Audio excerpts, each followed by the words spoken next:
NATO Genel Sekreteri Jens Stoltenberg, 28-29 Haziran'da NATO Zirvesi öncesinde, Finlandiya ve İsveç üyelik için başvurduğundan beri en kısa sürede ittifaka katılabilmelerini sağlamak için çok çalışıyoruz. Aynı zamanda, müttefiklerimiz ve özellikle bu durumda Türkiye'nin endişelerini dikkate almalıyız. Son birkaç haftadır müttefikimiz Türkiye, Finlandiya ve İsveç ile diyaloğu yoğunlaştırmamızın nedeni budur. Cumhurbaşkanı Niinistö, Cumhurbaşkanı Erdoğan ve Başbakan Andersson'un yarın bir araya gelecek olmasından ötürü çok memnun olduğunu bildirdi. NATO Genel Sekreteri Stoltenberg, 28-29 Haziran'da Madrid'de yapılacak NATO Zirvesi öncesinde bugün basın toplantısı düzenledi. Stoltenberg, NATO marjında yarın Cumhurbaşkanı Recep Tayyip Erdoğan, Finlandiya Cumhurbaşkanı Sauli Niinistö ve İsveç Başbakanı Magdalena Andersson ile dörtlü görüşme yapacaklarını söyledi. Stoltenberg'in açıklamasından öne çıkanlar şöyle: Yeni bir stratejik güvenlik konsepti benimseyeceğiz. Bu hafta Madrid'de yapılacak NATO Zirvesi, yeni stratejik güvenlik konsepti gibi birçok önemli kararla birlikte değişim getirecektir. İttifakın doğusundaki muharebe gruplarımızı genişleteceğiz. Ayrıca daha fazla ekipman ile kriz ve çatışma anlarında takviye becerilerimizi geliştireceğiz. Finlandiya ve İsveç'in tarihi NATO üyelik başvuruları konusunda da ilerleme kaydetmeyi hedefliyoruz. Bütün müttefiklerimizin güvenlik endişelerini değerlendireceğimizi temin ediyoruz. Cumartesi günü Cumhurbaşkanı Erdoğan ile ve bugün Başbakan Andersson ile görüşeceğim. Cumhurbaşkanı Erdoğan, Cumhurbaşkanı Niinistö ve Başbakan Andersson'un yarın Madrid'deki görüşme davetime verdikleri olumlu yanıttan dolayı mutluyum. Finlandiya ve İsveç'in ittifaka en kısa sürede katılabilmeleri için çok çalışıyoruz.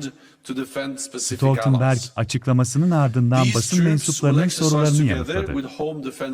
Stoltenberg, Madrid zirvesinde İsveç ve Finlandiya'nın NATO üyelik başvurusuna dair bir karar çıkıp çıkmayacağı hakkındaki soruya şu yanıtı verdi. Finlandiya ve İsveç üyelik için başvurduğundan beri ittifaka en kısa sürede katılabilmelerini sağlamak için çok çalışıyoruz. Aynı zamanda, müttefiklerimiz ve özellikle bu durumda Türkiye'nin endişelerini dikkate almalıyız. Son birkaç haftadır müttefikimiz Türkiye ve Finlandiya ve İsveç ile diyaloğu yoğunlaştırmamızın nedeni budur. Cumartesi günü Cumhurbaşkanı Erdoğan ile görüştüm ve bugün ilerleyen saatlerde Başbakan Andersson ile görüşeceğim. Cumhurbaşkanı Niinistö, Cumhurbaşkanı Erdoğan ve Başbakan Andersson'un yarın bir araya gelecek olmasından ötürü çok memnunum. Bu toplantının amacı, Finlandiya ve İsveç'in katılımı konusunda ilerleme kaydetmektir. Herhangi bir vaatte bulunamam, ancak ilerleme kaydetmek için bilfiil çalıştığımızdan emin olabilirsiniz. 19 allies have clear plans to reach it by 2024. And an additional 5 have concrete commitments to meet it thereafter. 2% is increasingly considered a floor, not a ceiling. We will also agree to invest more together in NATO for the benefit of our security. The Ukrainian government and people continue to resist Russia's brutal war of aggression. Their courage and commitment are an inspiration. And I welcome that President Zelensky will join us at the NATO summit. NATO and allies have provided substantial support to Ukraine since Russia's illegal annexation of Crimea in 2014, including with military and financial aid and training of tens of thousands of Ukrainian forces. All of this is making a difference on the battlefield every day. And since the invasion in February, allies have stepped up even more, with billions of euros worth of military, financial and humanitarian assistance. At the summit, we will agree a strengthened comprehensive assistance package for Ukraine. This will include substantial deliveries of support in areas like secure communications, anti-drone systems and fuel.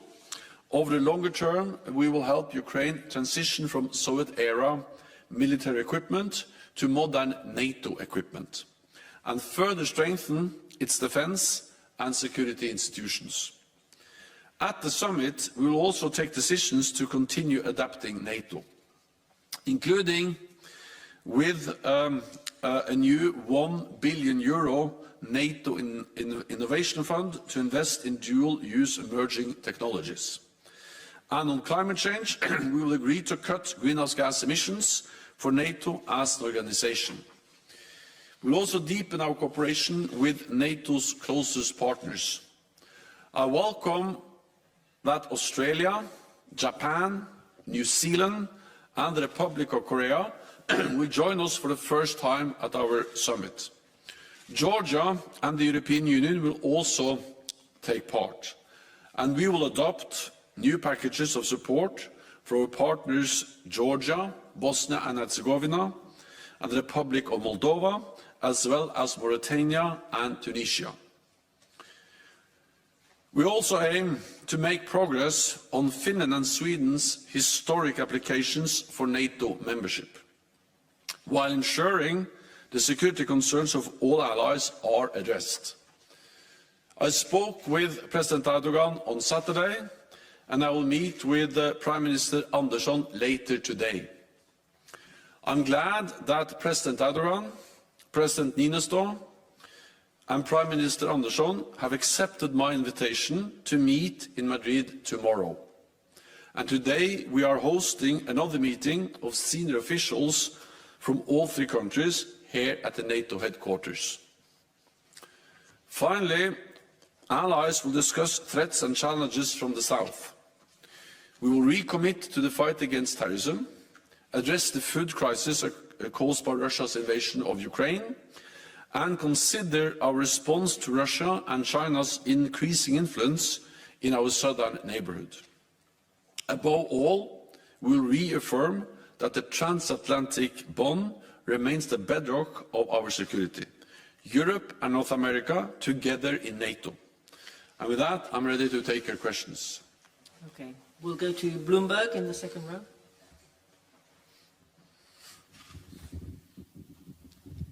Thank you so much for the question, Natalia Drozdyak from Bloomberg. I just want to follow up on the meeting tomorrow between the leaders of Turkey, Sweden and Finland. What do you expect from that meeting tomorrow? And is it still possible that Sweden and Finland could join the summit in Madrid as invitees? Thank you. So we have worked hard since Finland and Sweden applied for membership to ensure that they can join the alliance as soon as possible. At the same time, we need to take into account concerns expressed by allies, and in this case, clearly expressed by Turkey. And that's the reason also why we have intensified the dialogue with our ally Turkey and with Finland and Sweden over the last weeks. I spoke with President Erdoğan on Saturday, and I will meet Prime Minister Andersson later today. And then I'm very, very glad that President Niinistö, President Erdoğan, and Prime Minister Andersson will meet in Madrid tomorrow and accepted my invitation to meet on the margins of the Madrid summit. The purpose of that meeting is, of course, to make progress of the accession of Finland and Sweden.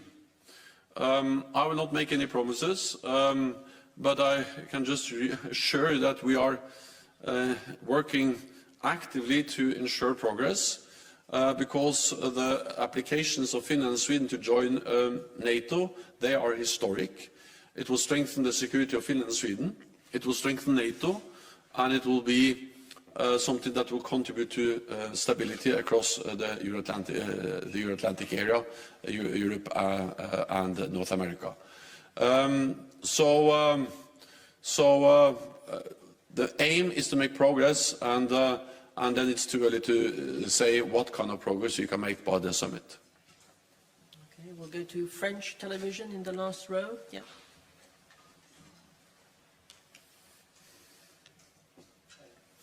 Thank you for the question. Julien Gasparuto, France Télévisions. There are a lot of tensions around Kaliningrad. Do you think the threat is serious? Do you think that Russia could attack one of the Baltic states? And what could be the response of NATO if there would be an attack? Thank you. So NATO is there to protect and defend all allies, and we have increased our presence in the Baltic region. We have done that since 2014 with the battle groups, with higher readiness, with more air policing. But since the invasion of Ukraine, we stepped up further, and now we have more than 40,000 troops under direct NATO command, most of them in the eastern part of the alliance, and many of them in the Baltic region. The purpose of this increased presence is to send a message that we are ready to protect and defend every inch of Allied territory, including, of course, Lithuania and the other Baltic countries. And by doing that, we are providing credible deterrence. And the purpose of credible deterrence is not to provoke a conflict, but to prevent a conflict, to prevent Russia or any other potential adversary from attacking a NATO allied country. And I'm confident that Moscow, President Putin, understands our collective security guarantees, understands the consequence of attacking a NATO allied country. It will trigger a response from the whole alliance.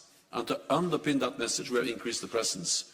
So that's the main message, is that we will defend, and by sending that message clearly, we are actually preventing an attack.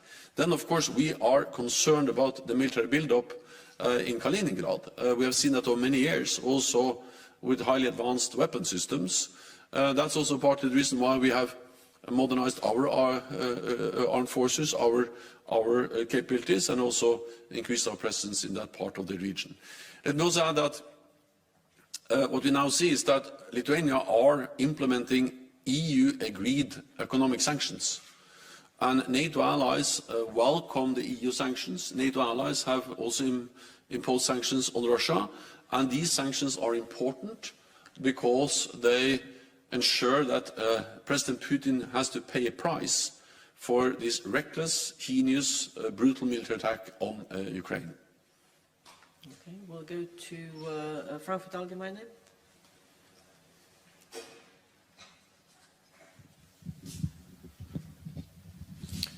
Thanks a lot. Thomas Kutschka, Frankfurt Allgemeine Zeitung. Secretary General, I have two questions following your introductory remarks. The first one, you said that we will, or NATO will, enhance battle groups in the eastern part up to brigade level. Does that apply to all the 8 battle groups or just to some of them? Question number one. And question number two, on common funding. You've made the case to double the common budget last year, and that was met by significant resistance from a few member states. Now it appears that you're almost there, so it won't be doubled, but almost the budget. Could you please explain why this has changed in the meantime, and how this is related to the war against Ukraine and the new posture at the eastern flank? Thanks. First, the increased presence of the brigade level will be something we will do in some of the 8 countries where we today have battle groups. We don't have one size fits all. There are different needs in different countries, and we also need to see the whole regions as one and assess the total need for increased forward presence.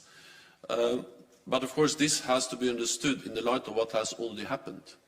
Because since the invasion, we have doubled the size of the existing battle groups. For instance, Germany has increased their presence in Lithuania, UK increases presence in Estonia, and Canada and other countries increased presence in Latvia. So more or less doubled the size of the existing 4 battle groups we had before the invasion. Then we have doubled the number of battle groups from 4 to 8. And then we have added in more troops and forces, both on land but also sea and air forces. So this is a huge and significant increase of NATO's presence in the east.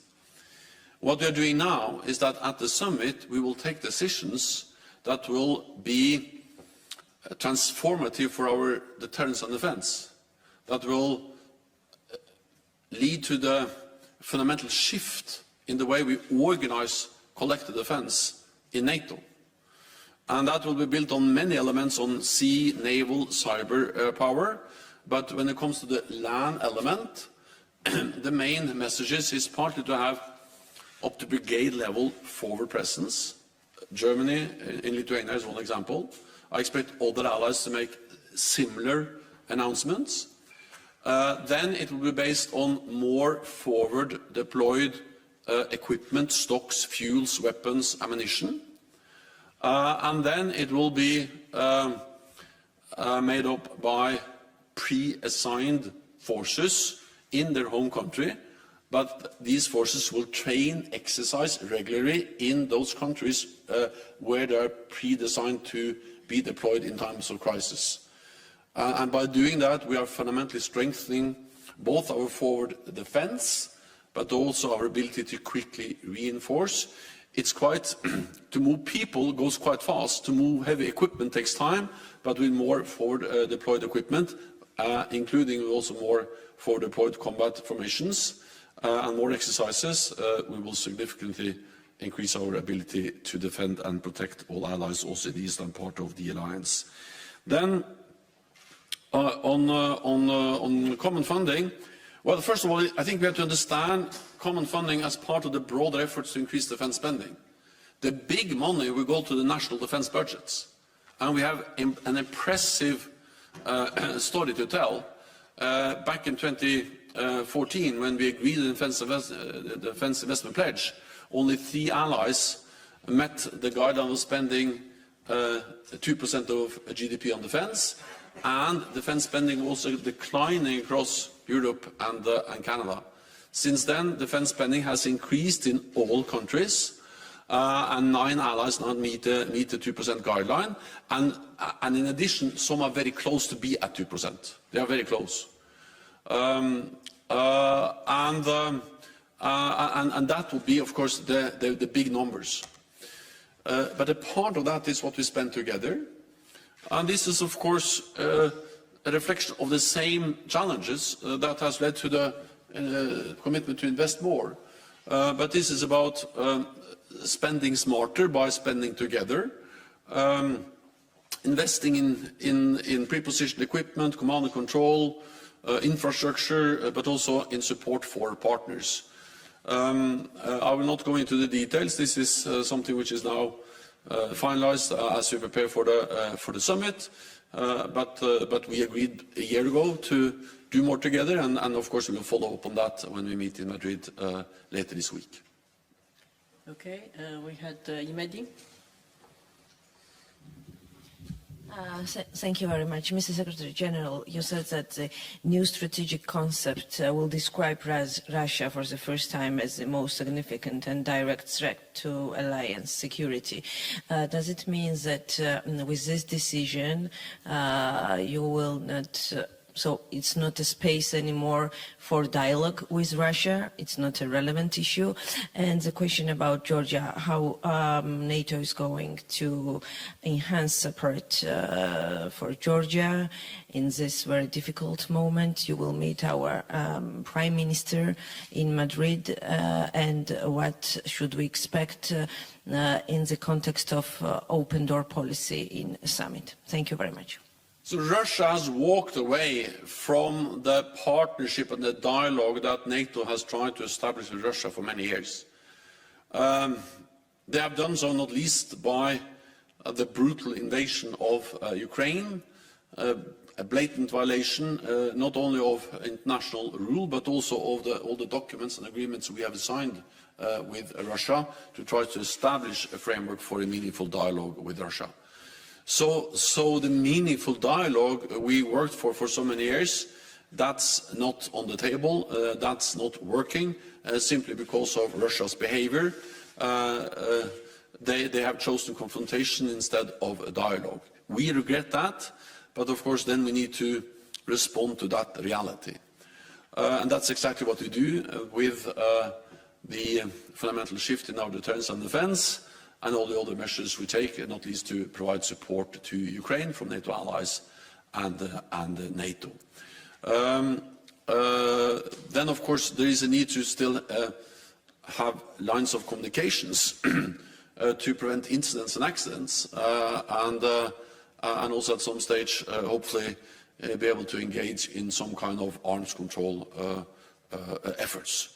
But the dialogue and the partnership we strive for, we have to remember that, for instance, in the current strategic concept agreed at the Lisbon summit in 2010, and I attended that summit as a Prime Minister of Norway, at that time President Medvedev of Russia participated in the meeting, and we agreed in the strategic concept, which is still the current strategic concept until we agree a new one later this week. We state that Russia is a strategic partner. That will not be the case in the strategic concept we will agree in Madrid. I expect that allies will state clearly that Russia poses a direct threat to our security, to our values, to the rules-based international order. Then on support for Georgia, I think that if there's any lesson learned from the invasion of Ukraine, a close and highly valued partner of NATO for many years, is the importance of provide support now, early. That support sooner is better than support later. Therefore, I'm glad that NATO allies provided support to Ukraine, training, assistance in many different ways since 2014. But if anything, we should do more, and we should also do more for other allies which are vulnerable for Russian coercion, Russian attempts to meddle in their domestic political affairs. And therefore, I expect at the summit we will agree to step up political and practical support to partners at risk from Russian interference. We will help them to build their capabilities and strengthen their resilience. For Georgia, we could increase our support by building on the substantial NATO-Georgia package, including in areas such as situational awareness, secure communications, resilience and cyber. We also have the NATO training center outside Tbilisi. We can step up the efforts there, and we can support Georgia in developing its own cyber capabilities and provide additional personnel to the NATO liaison office in Georgia. So support for Georgia and other allies that are vulnerable for Russian interference will be a key message from the NATO summit. Okay, we'll go to Spanish radio. Lady here, yeah. Good afternoon, it's Maria Caro with Radio Nacional de España. I would like to ask about Ceuta and Melilla. If it's going to be some inclusion of these two cities in the strategic concept that you are working in for Madrid summit, if that means that these two Spanish cities are going to be covered, are going to be protected by NATO by now. Thank you. So Article 6 of the Washington Treaty defines the geographical scope of our collective defense guarantees, Article 5. And it defines it as the territory of any of the parties in Europe or North America or islands under the jurisdiction of any of the parties in the North Atlantic area, north of the Tropic of Cancer. That said, I think we have to understand that the issue of invoking Article 5 in our collective defense clause is a political decision. So it has to be taken by consensus by all allies in the North Atlantic Council, based ultimately on what would matter in that particular case. So that's as far as I can go when it comes to comment on any specific issues. Beata Pałęcka, Polskie Radio, Polish Radio, public broadcaster. Thanks for the question. Secretary General, you've just answered a question to my colleague from Frankfurter Allgemeine Zeitung that in some member states these battle groups will be enhanced and the security situation will be taken into consideration. So I assume as the real threat is from Russia, so these battle groups will be enhanced in Poland and Baltic states. But will there be just only a political decision by the leaders during the summit, or it will be up to the member states that send actually soldiers to these countries to enhance it. So when exactly will we hear that these battle groups are enhanced? And the second question, do you think that these blockades, Russian blockades of Ukrainian ports and over 20 million tons of grains blocked in Odessa, do you think it will come up during the summit? And is there a place for NATO to intervene? Thank you. I'm absolutely confident that the appalling consequences of President Putin's brutal war against Ukraine, also on the global food market and food prices and grain export, will be addressed at the summit. Partly because this matters for NATO and also because many allies, or several allies, are engaged in different efforts to try to find a solution, both to increase the capability of supporting or getting grain over land out of Ukraine, but of course there are some logistical challenges, so the big capacity will be if we're able to open sea lanes and sea transport of grain. Allies are involved in different ways. I've spoken, as I said, with President Erdoğan, and Turkey is playing also an active role in trying to find a way to get ships to cross over the Black Sea and bring grain out of Ukraine. The easiest way to end this is, of course, for President Putin to end the war, because this spike in food prices is not a result of the sanctions, it's a result of the war. It's the war and the Russian blockade against Ukrainian ports that has led to the drop in the export of food, grain, and extreme consequences for food prices all around the world, and that's also the reason why this will be discussed and addressed both in the meetings but also in the margins of the meetings when NATO allies meet to try to support the efforts to find a solution to get grain out of Ukraine.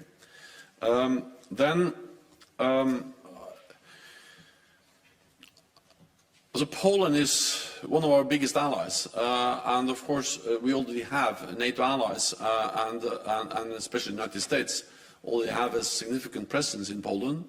There is now a process looking into how we can further increase the presence, and the whole idea of strengthening our presence up to brigade level is absolutely something which is relevant for Poland. Details will be decided as we implement those decisions at the summit, but I'm confident that Poland will see that NATO has and will increase its presence in different ways to strengthen our deterrence and defense also in Poland. Okay. Swedish news agency, TT. Yeah. Hi, Victor Nemelin from the Swedish News Agency. Coming back to Sweden and Finland, on a technical way regarding the process, is it now too late for Sweden and Finland to become invitees for the summit? And in any case, which meetings do you expect Sweden and Finland to take part in during the summit? Thank you. So first of all, Finland and Sweden will participate in the meetings because they are already invited as close partners. So we will have a meeting with partners the first day, also on Wednesday, where Finland and Sweden will participate at the level of heads of state and government, in a way regardless of where we are in the accession process. Second, we are working intensively on this issue to try to make as much progress as possible, as soon as possible. But since we speak about an issue which is of great importance for Finland and Sweden, but also for all allies, and in particular Turkey, which has expressed some specific security concerns, I will not give any promises or speculate about any specific timelines. The summit has never been a deadline, but of course the summit takes place. We have all the leaders there. We have the Swedish and the Finnish leaders there too. So that provides us with an opportunity that we should seize to see how much progress we can make, and that's the reason why we have been working so actively on this issue over the last weeks and days, and also why I welcome that Finland, Sweden and Turkey have accepted the invitation to participate in the meeting in Madrid, and also that we have the meeting today at the NATO headquarters. But when different countries are involved in the process, no one can promise on behalf of the others if and when we reach an agreement. The only thing I can promise is that we are working as hard as we can and as intense as we are able to find a solution as soon as possible.